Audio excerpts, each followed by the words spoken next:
What is the Socratic method? This video will cover Plato's Euthyphro. Socrates lived approximately from 328 to 399 BCE. He is known as the father of Western philosophy. He was put to death for getting people to question their traditional beliefs and to lead reasonable lives. He never told anyone what to think and only got them to question their convictions. This method of questioning is called the Socratic method. For the method to work, one party, called the interlocutor, needs to state an honest belief on the topic. The other person will then continue to ask questions about the belief, drawing out underlying assumptions. This way, the first party can come to modify their own view in the way that they see fit. The Socratic method is widely used in U.S. law schools as best way to teach law. It also influenced later educational movements such as liberation philosophy. It's best to see it in action, so we're going to take a look at a dialogue where Socrates runs into the character Euthyphro, as they are both headed to court. In the Euthyphro, Socrates and Euthyphro meet up because they are both going to court. Socrates is there because he has been accused of the teaching of other gods. He will be convicted that day and put to death the next. In contrast, Euthyphro is going to make an indictment so that he can later prosecute his father for the accidental murder of a known murderer. This is an outrageous reason in Athenian eyes. Even though Socrates is going to trial at which he is fairly certain he is going to be found guilty and sentenced to death, he decides to stop to question Euthyphro to see if he can question his convictions a bit. Euthyphro claims to know what is pious and impious. Pious is good while impious is bad, and this knowledge legitimates his prosecution of his father. This basic position is similar to divine command theory. Divine command theory argues that whatever God or the gods will is good or bad, and it is good or bad because they will it to be so. There is no independent reason something is good or bad other than God's will. The focus of the text, the Euthyphro, is for a person to reflect on their beliefs. You won't know until you reason about it, so blind faith is impossible. The argument in the Euthyphro works as the following. Euthyphro first defines the pious as to do what I am now doing, namely prosecuting the wrongdoer.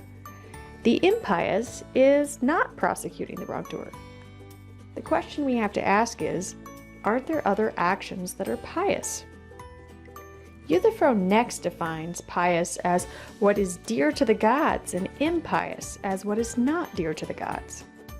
This is one way of stating that he's a divine command theorist. Socrates asked, but aren't there many gods? And they disagree with each other about the very same things.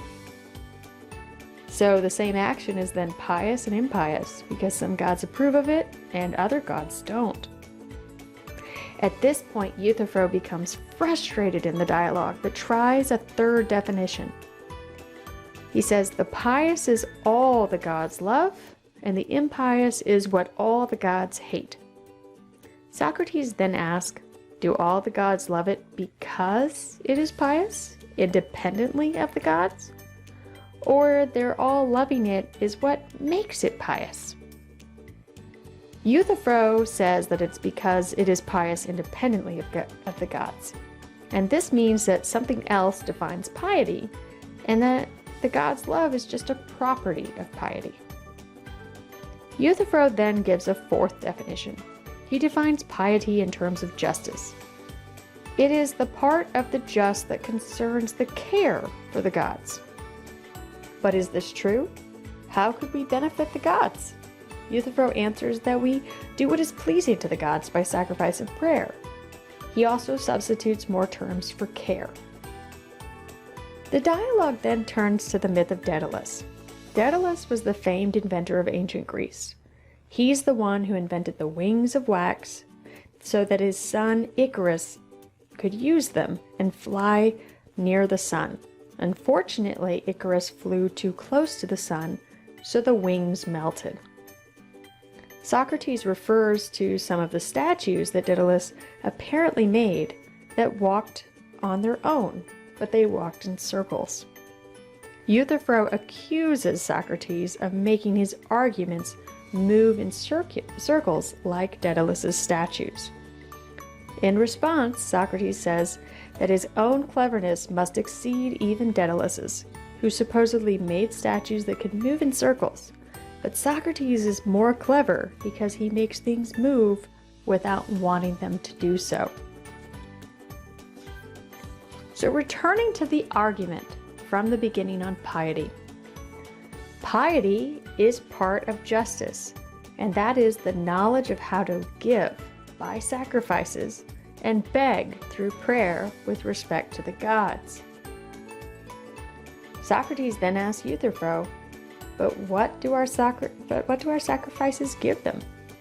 Euthyphro answers, honor, reverence, and gratitude, but not in a way that benefits them, since they're gods and they don't depend on us. In a way, that is dear to the gods, making the pious what is dear to the gods, which turns us back to the second definition. The take-home point is that you can't be a divine command theorist because it's an incoherent position. Even if you're a believer in God, you still need to reason about what you believe in.